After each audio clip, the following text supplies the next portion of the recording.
We'll talk about loser mentality tonight. We'll talk about the border. We'll give an update on a heartbreaking bankruptcy, all that and more coming up on I'm Right.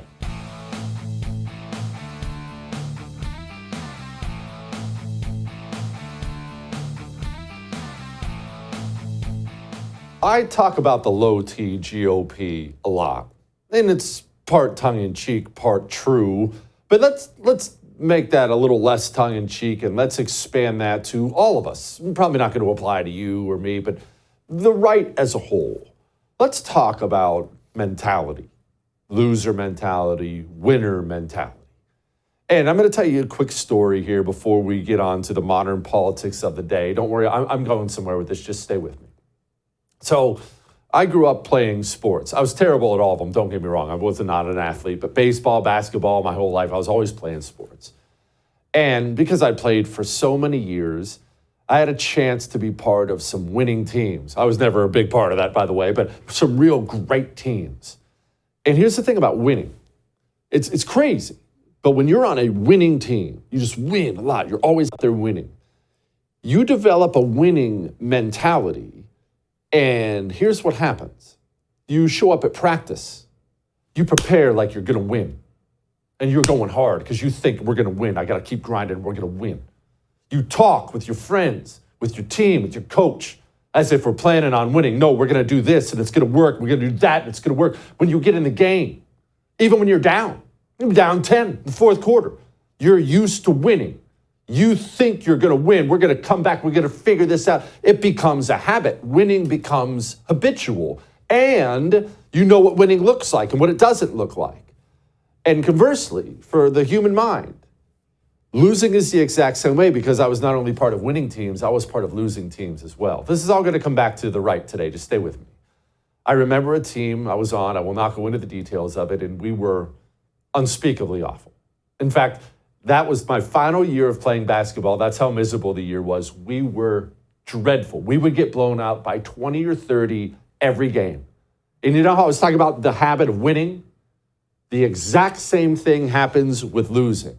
We'd be in practice, started to get a little less serious. Right? I mean, I know we could do some free throw drills, but what difference does it make? We're going to lose, right? When you're going into the game, you're in the locker room beforehand. Oh, man, I wonder how bad we're going to get blown out today. If you're in the game, even if you happen to be winning, not going to last. We'll blow it. You develop a loser mentality. And I remember this. We went to a game, and we lost by 10 points. We lost the game, and not even on a nail-biter, 10 points. And we celebrated in the locker room. This is towards the end of the season. How pathetic is that? Celebrated a loss? But we had developed a loser mentality. You do something long enough, you win long enough, you lose long enough, you develop a mentality for it. And let me explain something about being on the right. I'm 42 years old. For 42 years, the entire 42 years of my existence in the United States of America, the culture of this nation, the debt situation, everything has only shifted left. Oh, I know we've won an election here or there. We've slowed down the left-wing lurch on occasion. You get this win, you get that win. But government has only grown.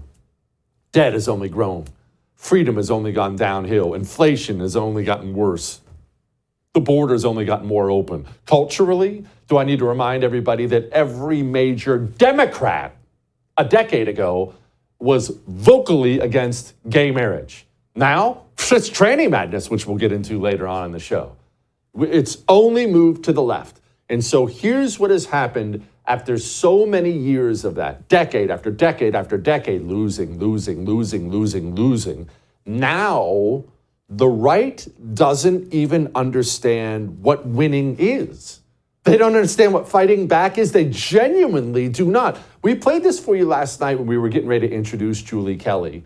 But I'm going to play this Mike Johnson clip for you again because it's just maybe the best example of the right wing, the GOP mentality and the mentality we've developed. Mike Johnson is the Speaker of the House. I understand the majority is slim, but just so everyone understands, that's number 3 If, God forbid, something happened to Joe Biden and Dome, their plane goes down or something, Mike Johnson assumes the office of the presidency. To be the Speaker of the House is unreal. The amount of power you have is unreal. You control the purse strings of the entirety of the government. Majorly powerful. Mike Johnson was asked about this ridiculous prosecution of Donald Trump. We're talking Soviet-style prosecution. That's what's happening to Donald Trump. I want you to listen to what Mike Johnson said.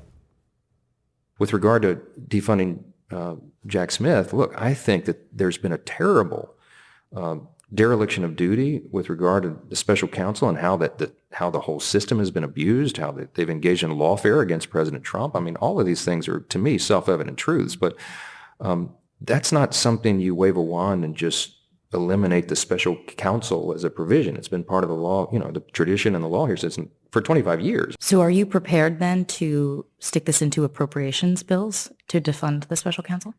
No. I want you to think about what he just said. The Speaker of the House is pointing at the special counsel and acknowledging it's absurd what's happening. It's criminal. It's awful.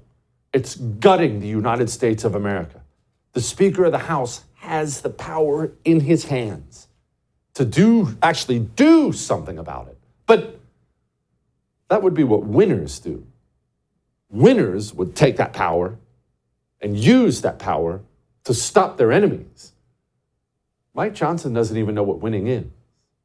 A loser would think that pointing out how bad he's being is somehow winning or fighting back. It's the equivalent. What the GOP is, what the right is, what the mentality we have developed is. It's the equivalent of me coming home from the studio, earpiece out. I come home and I walk in and there's a dude in my living room with a bag and he's stuffing all my valuables in his bag.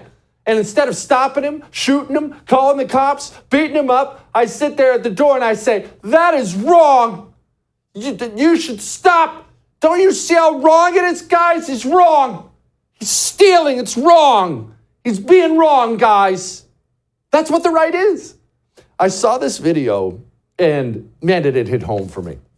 So we now have reached to a place of such insanity as a country that the idea that you can cut your penis off and become a woman, it's not some fringe idea. It is an idea that is ingrained in America's institutions now, that women can become men if they take enough hormones, that men can become women if they stuff a bra and put on lipstick. It's an idea so insane, it boggles the mind, and yet it's been institutionalized across the federal government, across America's corporations. It's nutballs, and it's not true at all. And so at Oregon, there's this tranny runner. And the tranny runner gets out there and runs in the women's race. And of course, it's a dude out there kicking the women around. And the people in the stands were booing. I'll play it for you in a second. And everyone on the right, they loved it. Here it was.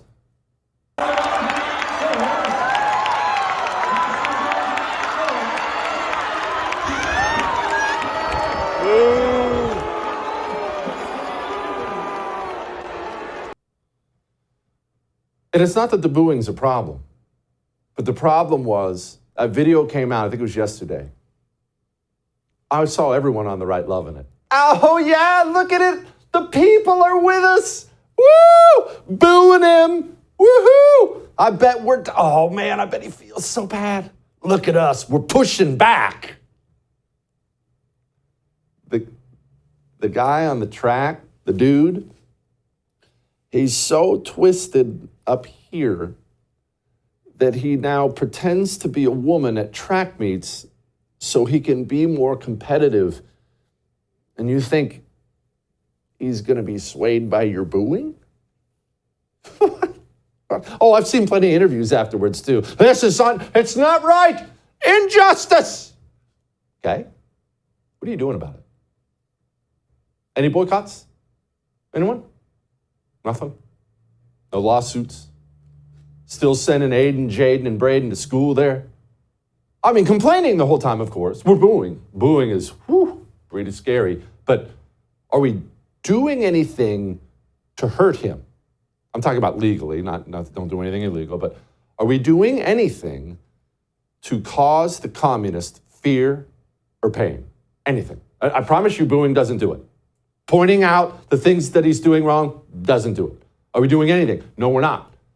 But complaining, it's what the right is now. We point out problems. Look at their hypocrisy. Look how evil they're being. Oh, look at these norms they're violating. Oh, this is too far. Oh, you really opened Pandora's box. Oh, this is outrageous. Okay, that's pointing. That's complaining. It's not doing anything. The right, they're not even in the game. They're in the stands. They're in the stands and they think they're in the game. That's the most amazing part. Oh, I can't believe he dropped that pass. What's he doing? Hey, honey, grab me some nachos. What's he doing? I can't believe he dropped that pass. And we think we're one of the players. We're not even playing the game. There's a middle school in Colorado where students are now required to take a class learning how to be tranny activists. Day of Silence is an annual day of action organized by GLSEN to spread awareness about the effects of bullying and harassment of lesbian, gay, bisexual, transgender, queer, and questioning students. Now it's more important than ever to raise our voices because of the laws that are being passed. The Senate has passed multiple laws that are hurting queer youth. Over half the states in the USA have banned trans youth access to healthcare. So what can we do to end the silence? We can support queer projects and others we know who identify with the community. We can also spread awareness. That's all for Day of Silence. Back to the day. What are we doing about it? Is there a mass boycott? Are parents walking out? Are parents, more importantly, are they digging in, gathering up an army, running for school board to run all those rainbow nutballs off there? Or are we complaining about it? We have got to get out of the stands and get in the game and start hitting back, or we're not going to win. We have got to dump this loser mentality we've developed over the decades and develop a mentality of winning, of conquest. All that may have made you uncomfortable, but I am right. We're going to talk culture wars stuff in just a moment. Before we get to culture wars stuff, this is why we talk about the corporate world and the importance of it, the importance of where we spend, and more specifically, don't spend our money. It's so important. And look, we all love a cup of coffee or two. I'm a two cup a guy, two cup a day guy. Where do you buy your coffee from? These big coffee companies, they're garbage. They hate you. They hate me. They hate our values. Blackout Coffee loves us. They promote the things we want promoted. What kind of a coffee company talks about life? Blackout Coffee does. About 20% off your first order, and they'll deliver it to your front door. blackoutcoffee.com/Jesse. All right? We'll be back.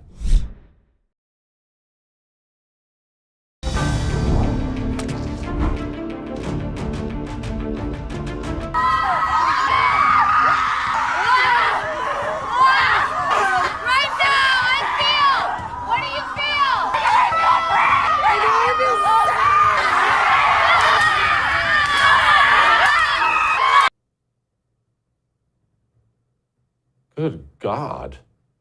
Let's have a discussion about how people are okay or not okay. Joining me now, Terry Schilling, president of the American Principles Project, and of course, Evita Duffy, Alfonso, managing producer of the Great Dan Bongino Show. Okay, Evita, we're going to start with you there. Apparently that's some kind of rage ritual retreat where you can spend $4,000 to go scream into the woods. Could you please explain to me how deep the levels of insanity are with liberal white women in this country?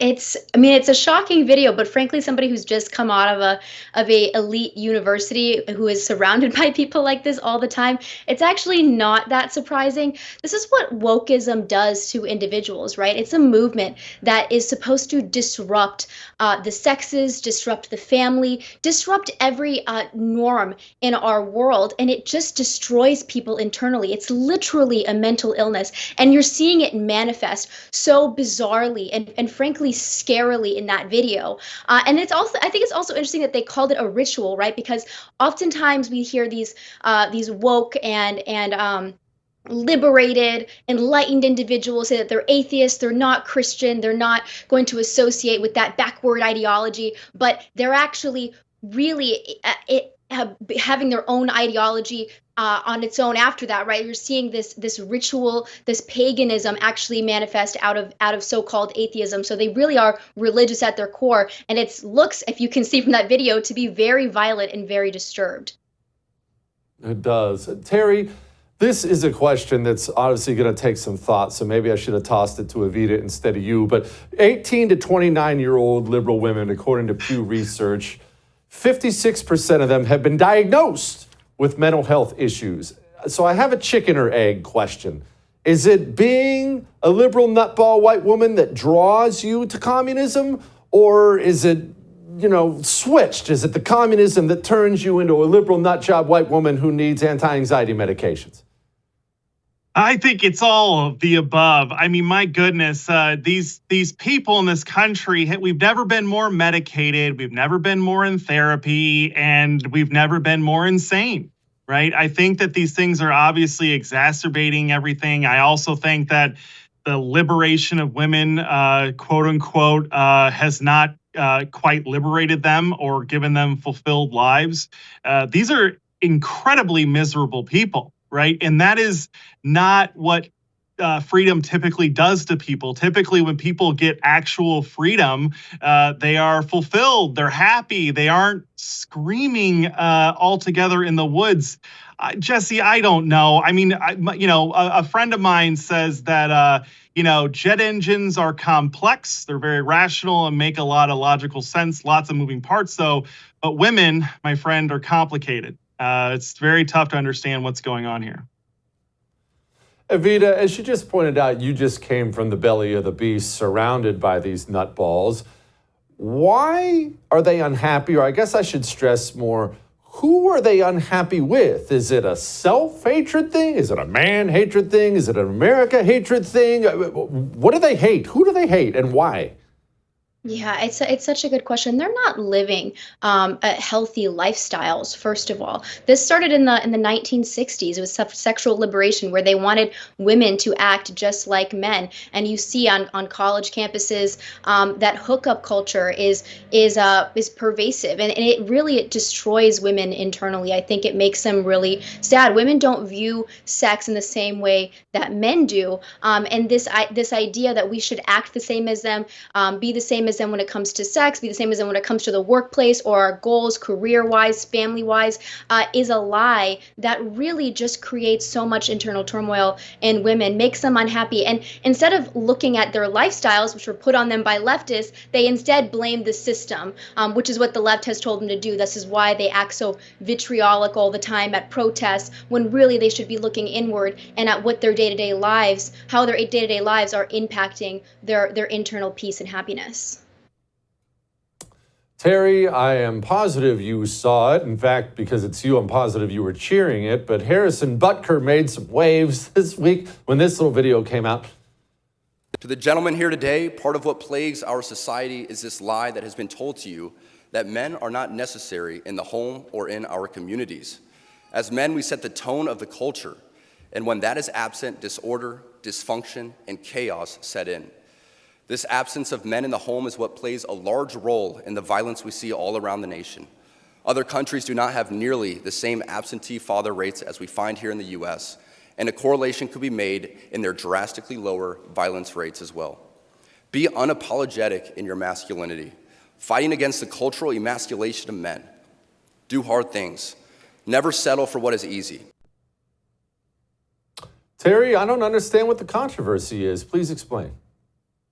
Well, you would think that the feminists and the woke progressives would be cheering the fact that Harrison Butker is essentially telling men to get back in the kitchen, Right. I mean, I've read the speech. It's a fantastic speech. He calls on everyone to do better and to prioritize the higher goods, right? And I think it's important that we start to distinguish between what the woke globalists want for men and women, which is androgyny, which is no family, which is no children, no marriages. They want good little obedient workers and consumers who buy their products, who are constantly chasing dopamine hits to fulfill their temporary happiness. Well, the reality is that mothers and fathers and their families have something that everyone else is lacking, which is joy, which is a more fulfilled version of happiness. You don't need to go to Disney World 7 times a year. You don't need to go on all these vacations. You don't need to do Saturday brunch when you're fulfilled, when you have joy in your household. And, I think we'd all be better off if there were more fathers in the home and also more respect and veneration of mothers, because they do a lot of thankless and helpless tasks for us all.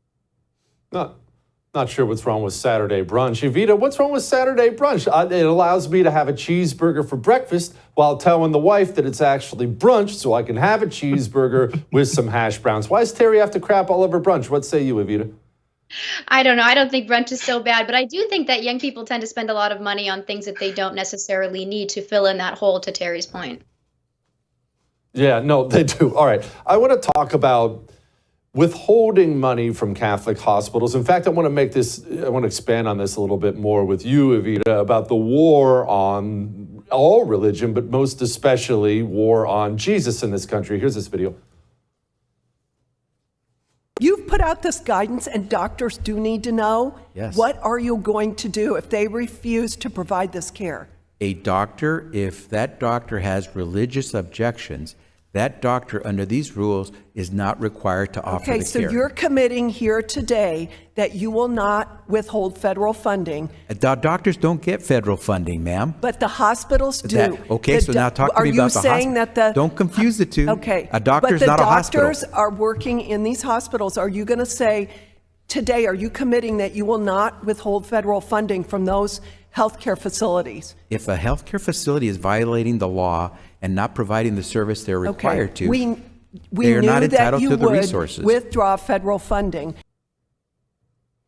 Evita, what frustrates me is not that the dirty commies have declared war on Catholicism or Christianity like they always have. It's how neutered and useless the American church has been to fight back against this. It blows my mind how apathetic and frankly pathetic so much of the American church is. I can't stand it. It should be so easy, right? I mean, it's not just an affront to God's plan for men and women. There's a study that just came out said adult transgender individuals who undergo surgery are 12 times more likely to commit suicide. So this line that, a trans son is better than a dead daughter or vice versa. This is a lie. This is a lie. This surgery is bad for people mentally and physically. It's a no-brainer for church officials. It should be a no-brainer for Pope Francis. Instead of coming to the United States, doing a 60-minute interview and talking about how traditional Catholics are problematic or how our U.S. borders need to be wide open, he could have defended the faithful, defended Catholic hospitals, defended those who are actually fighting the good fight in this country. And instead, he left us out to dry. Yeah, he sure did. Terry, all right, I got to toss you the last one because it's such a daggone softball. The Pope is out there, dirty commie that he is, talking about open borders. Here he was. I grew up in Texas, and I don't know if you've heard, but the state of Texas is attempting to shut down a Catholic charity on the border with Mexico that offers undocumented migrants humanitarian assistance. What do you think of that? That is madness, sheer madness. To close the border and leave them there, that is madness. The migrant has to be received. Thereafter, you see how you're going to deal with them. Maybe you have to send them back. I don't know. But each case ought to be considered humanely. Terry, what is it with these Christian and Catholic NGOs and leaders like the useless Pope who've decided it's very biblical and loving and Jesus-like to flood the country with rapists who will assault our women? Is that Christ-like, Terry? No, it's not. And Evita actually had an amazing tweet either today or yesterday calling out the Vatican because they're guarded by a wall. They don't allow anyone to go in there. They don't have open immigration laws like they're calling for us. It's absolutely preposterous. And I think that the Pope should really stick to his lane, which is preventing the world from committing suicide through euthanasia, through gender and sterilization procedures, through abortion, and yes, through birth control. We are killing ourselves every single day. We are limiting our love and joy that Catholics can use to spread throughout the world. The Catholic Church has some amazing teachings. I mean, it's really a light in the darkness.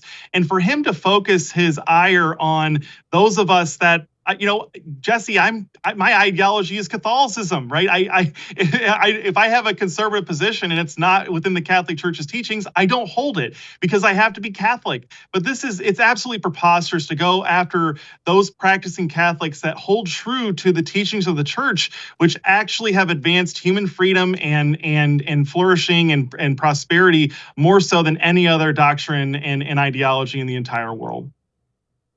It really does. Evita, best to you and yours. Terry, best to you, your bride, and your 97 kids. I appreciate you both. Please come back soon. All right. We have much more we need to get to before we get to those things. Let's talk about the timeshare that you think you're stuck in. It's a common lie because the timeshare industry, very sadly, this bums me out. The industry itself is based a lot on this lie. It's not every timeshare company, but it's most of them. So what's the lie? Well, they lock you in. They get you in the timeshare and you sign the contract.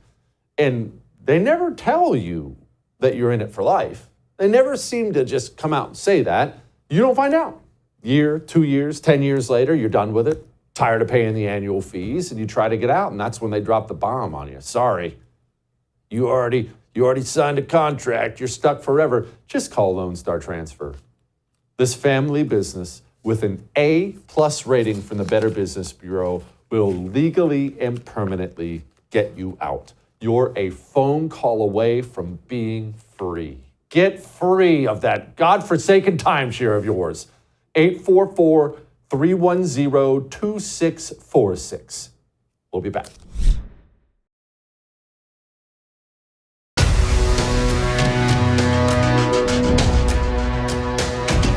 All right, so let's do something really quickly here because we have so much else we want to get to on the show. We have a bunch of, there's some border stuff we're going to get to next it blew me away. It blew me away. Before we get to that.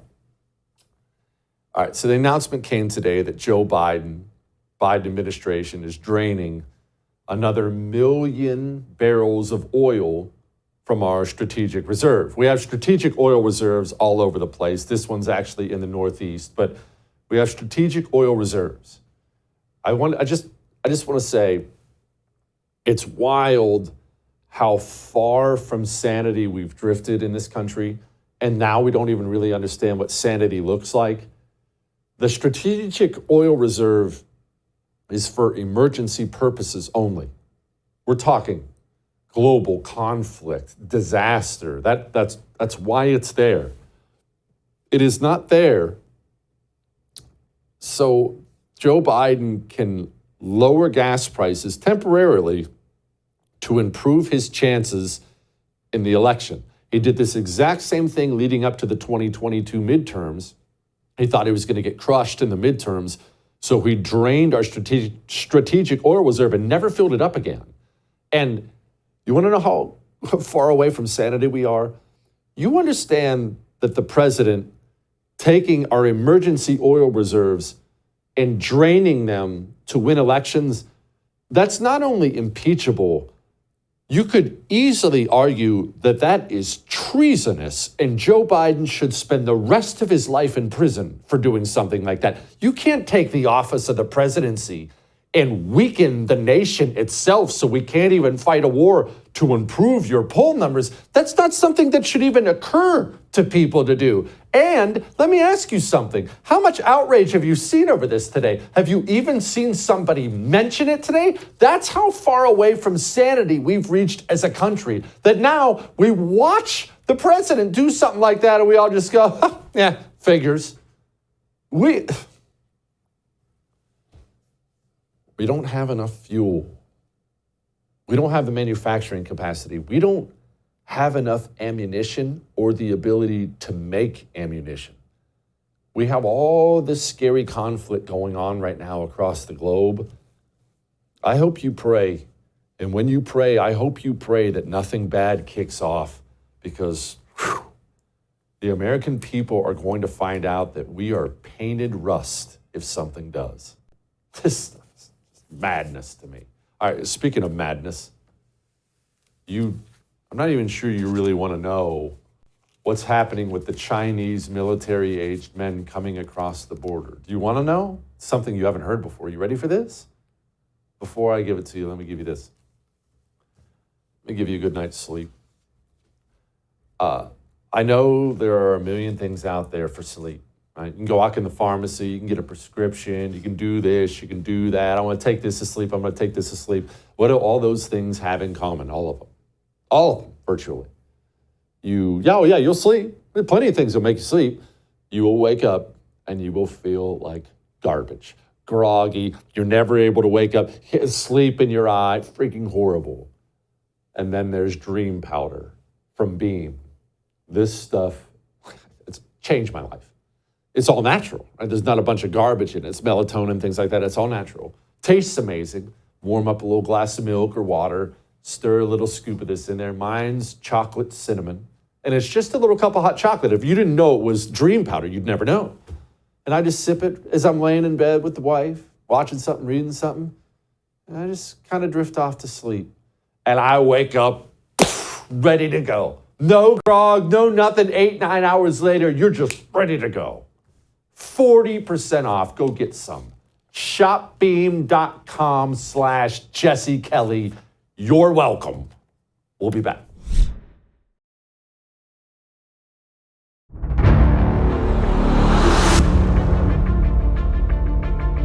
Very much, Mr. Chairman. We're here today because Republicans are demagoguing and exploiting the xenophobic and white supremacist ideologies that are fueling the immigration debate in this nation. And for those who are showing up at our border, I am concerned about how we as a nation are going to address what is basically a broken immigration system. People don't choose to leave their families and communities, their culture, their language on a whim. Yeah. It's wild how much the hive mind controls these people, isn't it? Just xenophobic, white supremacists. They can't help themselves. They're just robots. They go up, they get programmed, and they take that programming out to the world. Joining me now, Brittany Mayer, independent reporter. She's also the founder of Rooted Wings. Brittany, they love to say this. We have a, quote, broken immigration system, but it is wild how different they interpret that than how we interpret that. This is true. I watched the entire hearing. It was painful. I think a lot of people don't realize how broken our government is, if we're being honest. Our government is so busted that they can't even get through what was supposed to be a subcommittee hearing on this huge unprecedented influx of Chinese nationals pouring through our border. I'm stationed down here in San Diego, so we see it firsthand. And this subcommittee hearing, which was supposed to be serious, turned into a food fight over just word salads. You heard the representative there talking about this being xenophobia and racist and white nationalism. And that's honestly how the subcommittee hearing ended. It ended right after she threw out those slurs. They just couldn't get it together to actually have a conversation about this dire threat that is facing the everyday American, which is unfortunate, but it shows that our government is broken. No wonder our border is broken under Joe Biden. We're not a serious nation. We're not serious when this is a subcommittee hearing, and this is how it devolves and ends. It's so true. It's like that stupid cat fight they had the other day, arguing about bodies and eyelashes. It just makes me want to bash my head off the desk. Okay. I know. Brittany, by the way, you said you're stationed there. Are you in the Marines or something? No, this is my beat. So San Diego is where I'm at, and I'm boots on the ground with just watching what's going on at our border. I've personally been to the border. I've been to the drop sites where they are dropping these military-aged men by the busloads, no pun intended. It is incredibly concerning what I am seeing firsthand, what citizen journalists are picking up firsthand and seeing. The picture that you're seeing right now, the video, is the selfie effect, where these guys get through our border and, you know, these ragged, desperate men then turn around and take selfies to send back home to show how weak America is. There's just something inherently weak about a dude taking selfies anyway, but we won't get into that. Brittany, can you explain to us, those of us who aren't actually on the border, what do you mean by being dropped there? What's happening? We can't see it. What's happening? That's such a good question. And it's super important because people will push back and say, oh, it's just San Diego. You voted for it in California. And I'm here to tell you, it is not staying in San Diego. It's not staying in California. Our best data shows that about 90% of the people that get through, these illegal foreigners, they bus out, they ship out, they get onto the San Diego International Airport. And I have videos upon videos where you can see them getting into lines at the San Diego International Airport with no ID. And they're basically given concierge service to the destination of their choice. So they're not staying in San Diego. The problem is California has, since 2018, had a policy in effect that makes us a sanctuary state, which means that wherever you're from, as soon as you make it across the border, you are scot-free. You are incredibly protected. And I can go more into that with you later or when you have me back on. But just with what I have uncovered and how difficult it is for a journalist to even be able to find out if these criminals who are committing abhorrent crimes in San Diego are illegal or not, it's virtually impossible because they are so protected. So the sanctuary state policy in California allows these guys to come over, and then they basically become ghost illegal foreigners where we have no way to track them or trace them or know where they're going or who they really are.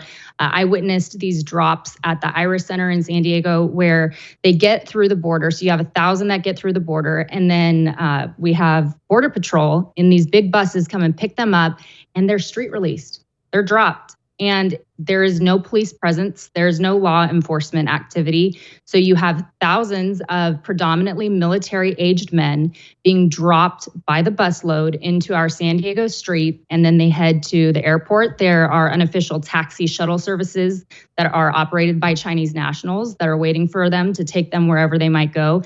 And this is happening on a daily basis. And again, they're not staying in California. They're headed to a neighborhood near you. Now, I don't want to do this later. I want you to tell me now. Tell me more about this sanctuary state stuff, because those of us who don't live in California don't really understand how bad it is. Please explain. It's so bad, Jesse. So I'm just going to give you a snapshot of how concerning this policy is. So a few weeks ago, it made national headlines that there was an incident where a 22-year-old Mexican man was in an area where we have our military, and he broke into a home and he sexually assaulted a 5-year-old girl. He disappeared.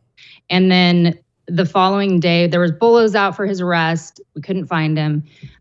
He came back again with what looks like it was intent to continue the assault, and he was arrested on the street. I FOIA'd the San Diego Police Department twice with his name and with his date of birth to try to find proof that he is not an American citizen. He showed up in court at age 22 with a Spanish translator and pled not guilty. The word on the street is that he's a got-away from Guatemala. I cannot prove it because San Diego police now twice has denied my FOIA request because that's protected information, because we live in a sanctuary state. So here's the problem. If I, as an investigative journalist, cannot prove that this guy who committed this crime, which by all accounts, he looks to be illegal, I cannot prove that, then how are we statistically counting the crimes that are occurring in California as being American or imported criminals that we're bringing in through our border? It's a huge, huge problem. Yeah, it's a huge problem. Okay, I want to do a Jen Psaki, and I want to circle back to something you said about the Chinese nationalists operating. What? Yeah, so when you show up to the Iris drop site, which is a public transit center, first of all, it takes a lot to get me feeling uncomfortable. I felt uncomfortable at the Iris Transit Center. So you have thousands of illegal foreigners being bussed in, shuttled in, and then dropped on the street. They hang out, they're military-aged men. NGO operatives come and charge their cell phones, give them water, take them to the Ramada Inn or to the San Diego International Airport. But then there is a large constituency of Chinese men who wait for other unofficial Chinese men who act as a taxi service to come and pick up only Chinese nationals. And because we are a sanctuary state, we have no idea where they are taking them or why there's this collaborative effort. But that's what's happening. God, jeez. Well, that's not alarming at all. All right, Brittany, I have to ask. Obviously, the subject of mass deportation is all over everybody's mouth right now because people on the right, anyone sane, is looking at what's happening and they realize we have to have it in order to save the country. I remember the American people and how compliant they were during COVID. I remember the op they ran against the Trump administration about the kids in cages stuff.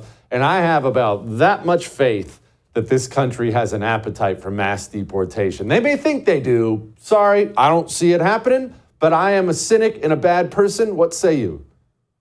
Ugh, that's tough for me, Jesse, because I'm in your camp. I will say that being in San Diego, which, you know, liberal California, liberal San Diego, there is the tide is shifting, especially with the Ponga boats that we're seeing coming in. You know, I keep saying it's invasion by land, air, and sea, and you can call me a white nationalist for saying that, but that's what it is. It's invasion by land, air, and sea. And I think when the Ponga boats started hitting the sand at an alarming rate, and you've got little kids, you know, digging for seashells and sand crabs, and there are these cartel operated boats crashing in just feet away from little girls. And then these illegal foreigners are jumping off the boat, running through the sand into waiting SUVs. I think when people started seeing that, especially when the Ponga boats started landing in wealthy areas in San Diego, it started to overplay the hand of, oh, these poor asylum seekers, you know, it's so sad. I think people are starting to realize that there's more of a nefarious side to this, and it's going to begin to really affect our communities and our national security. Gosh. Brittany, that was dynamite. You come back and see me anytime. Thank you. Well, the whole Chinese people being escorted by other Chinese people, kind of a little concerning when you think about an operation being run within our borders. Anyway, let's lighten the mood, shall we? Next.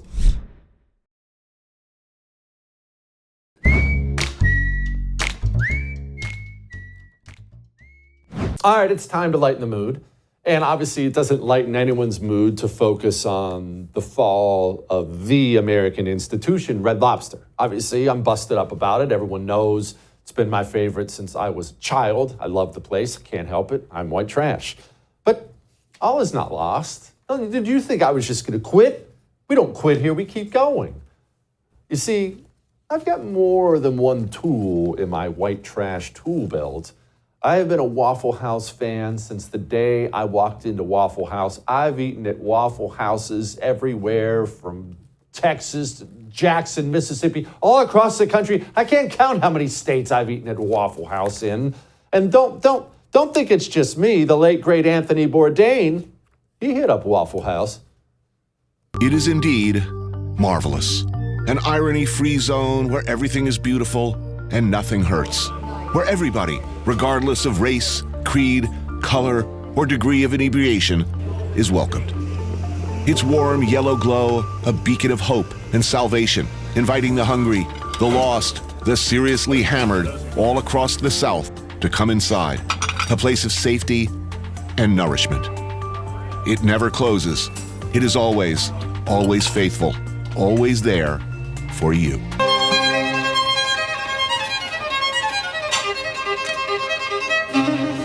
Gentlemen. Oh, the pecan waffle. You just crush it. You put you just slather it. I want it to be swimming in syrup and homogenized vegetable oil. Oh, that's good. That's good. See, you don't come here expecting the French Laundry. You come here expecting something amazing. This is better than the French Laundry, man. Indeed it is, Anthony. Indeed it is. And I should point out, I just took my boys there yesterday morning. We went out to breakfast. 3 meals, 2 growing boys and me. We all had 4 meals, 3 meals. You know what the check was? $25. I realize it's not chump change, but try to eat somewhere else in this society for $25. Feed 3 people for $25. Not too freaking shabby, I shall say. Waffle House, I'll see you again soon. And I'll see you tomorrow.